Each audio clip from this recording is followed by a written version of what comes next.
Hey, Johnny Manzel, bring your tail over here, boy.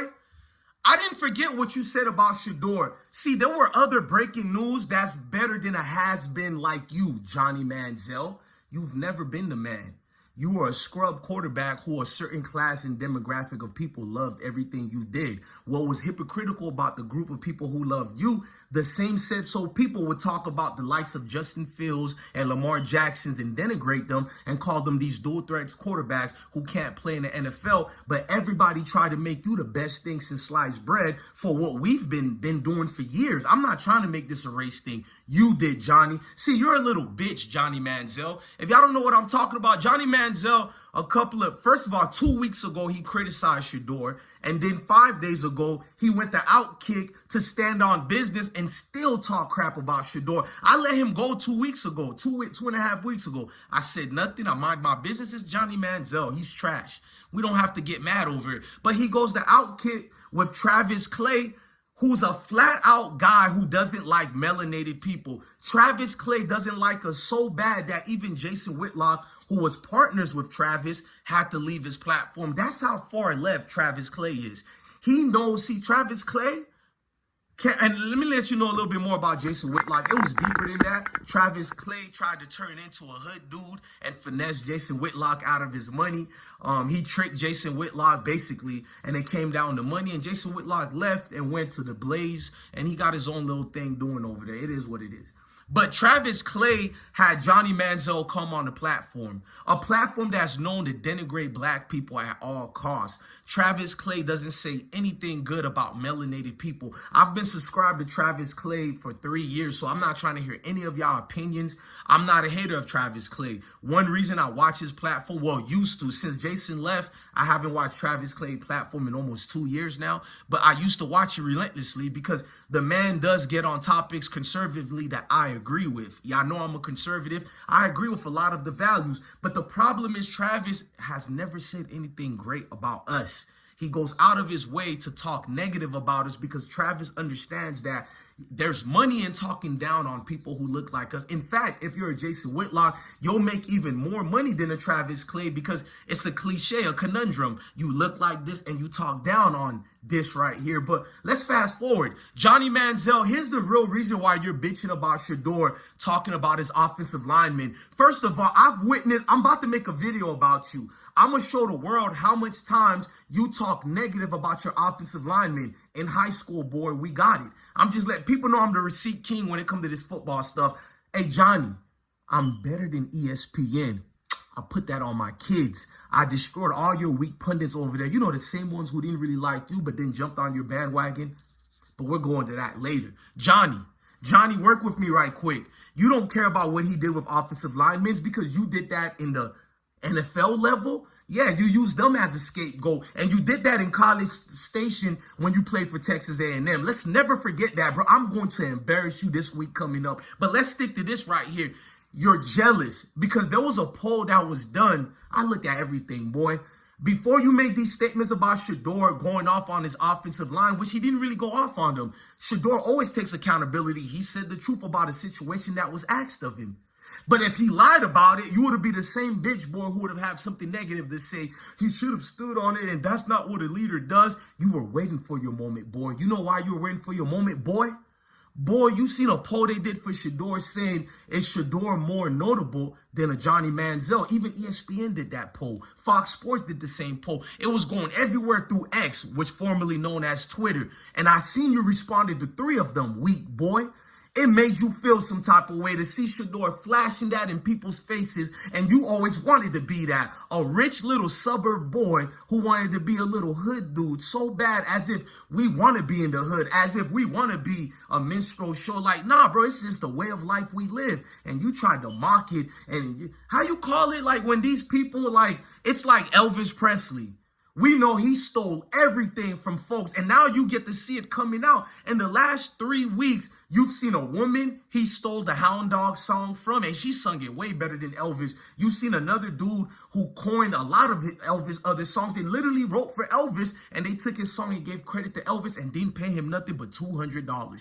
So that's who you remind me of, Johnny. You're the definition of everything I can't stand about the hypocrisy of democracy, because the same things they hyped you for, the great Mayo hype, it was the same thing they'll criticize any quarterback who dares to run the ball. You guys criticize our quarterback so bad, they can literally run for a 15-yard play, but they rather take the sack. You know why? They want to be drafted, and they don't want to be known as a running quarterback, because your kind, Johnny, you know your kind, who talks crap about running quarterbacks, but if I dare say it, they're you, it's now a great thing. It's something phenomenal. You are a little bitch, boy. I'm tired of seeing you. You are a gimmick from the beginning. You could have done so much in the NFL level, but you couldn't get over yourself. Can you imagine a scrub like you giving a real NFL talent like Shedeur advice? You know you're trash when the things you can muster up and come up with is this offensive line thing. Like, of all the quarterbacks to talk about, I think even the haters can agree with me. Of all the quarterbacks to bring this up, your bitch ass is the one who brought this up? Johnny Manzel? You're the worst guy for anybody to take advice from. You have no moral ethics. You don't stand on business. You'll lie this way like you're Bill Clinton, and the next day come back and do another lie. You were never a great leader, bruh. You didn't even get along with the team. How many of your teammates called you out? Your receiver, Evans, called you out as well? Oh, you don't want to talk about that. Without Evans as your receiver, dare I say, you're just a little hype, overrated quarterback playing in College Station. But you're the greatest thing since sliced bread. Would have you won the Heisman Trophy if you was this shade? I don't know. I'm just seeing the same things you did. I've seen many quarterbacks do, and they get talked down about. They go to the NFL level, and it's more things. They're talking about their intelligence level, all this weird stuff, but it's not really weird. We know why they do it. Boy, I'm on you, boy. I'm going to make you a star. You haven't been relevant since you got popped in the head in Cleveland, bruh. We're going to make you relevant again, scrub. You were a rich daddy little boy. There's nothing wrong with it. Your parents worked hard in life to make you successful. You never needed football. Then you worked hard at football when you used to work hard. But we found out you were a little privileged boy. You're no different than a Dylan Edwards, but you're far worse than a Dylan Edwards. He actually tasted the humble pie. You've done other domestic things with your girlfriend. We're not going to get into that.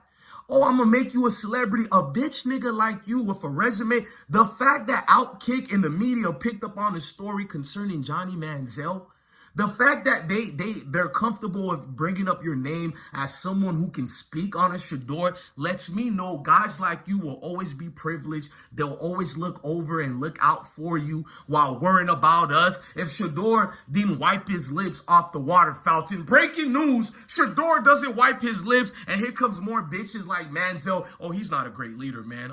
If it was me, I would have taken a napkin and I would have wiped my lips thoroughly. You know, that's what a leader does. Like, we don't need your advice, son. You're not relevant. Your name is Johnny Manzel, the most gimmick quarterback of all times. You should be happy enough, like Eric Crouch at Nebraska. You won a Heisman Trophy. I don't know how Eric Crouch was in the running for Heisman and won it too. Do you see the studs that Miami Hurricanes have? But no, Eric Crouch wins the Heisman Trophy. Eric Crouch. I think that's enough said right there, man. It seems more of these guys, these quarterbacks right here, man.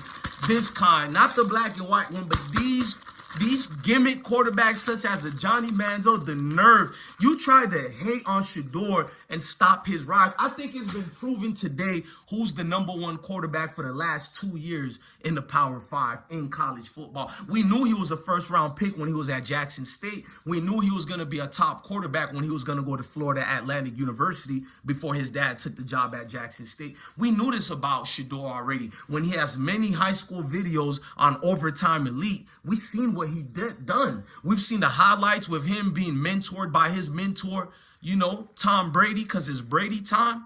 The thing that got you mad, Johnny, the things you do, Johnny, you want to be conservative now because you tried to be accepted by a certain community, but my community did accept you. The truth is there's no money in being accepted by us hood people. So you want to go the conservative route and you're saying these outlandish statements, and no wonder Richard Sherman been watching you. He's seen you get clicked, so he want to join the bandwagon of the hate train. But I want y'all to keep that same goddamn energy. I want that energy. You hear me, boy? And you are a little boy, Johnny. I've never looked at you as a man. You're everything that's a failure of this society today. People think money can make you a man. Your manhood can never be bought, and it can never make you reach the maturation process of life. You failed in life, Johnny, and that's the deep truth. You failed at everything you ever did without your family's help, without the media's help, without certain coaches who look like you and love you and you remind them of their kids' help. You can't do it on your own. That's what you really proved to us after all these years. When it's all said and done, you're just a weak little boy living in a Negro's dream. Ladies and gentlemen, I'm DJ Bless One, the best one. Love your family, love your kids. Stay back, man, hit that like button, bro. I don't sugarcoat nothing over here, bro. This the wrong platform if you want me to talk bourgeoisie and change my voice and code switch. Hell nah. I could be intellectual and intelligence with intellectual wits while still being the Negrumps that I am. You heard me? Man, love your family, love your kids, and stay back. Hey, Johnny, come here. Hey, Johnny, come here. I got a couple of things to tell you right quick. Hey, Johnny, it's bigger than football. It's deeper than football.